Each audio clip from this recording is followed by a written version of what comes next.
Hey everybody, Gil here at Grayman Prepping. On today's episode of Your Prep for Today, I want to talk to you about a specific camping gear item. That is the small camp stoves, the single burner camp stoves. Those come in handy, especially if you're on an all electric stove and the power goes out.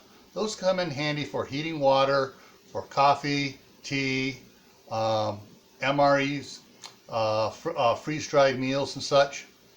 So, and they're not really that expensive to get, and the fuel for them isn't that much expensive either. But the bonus is a lot of them you can get an adapter for, so you can actually use the 1 pound green tanks, or even convert them all the way up to run off of the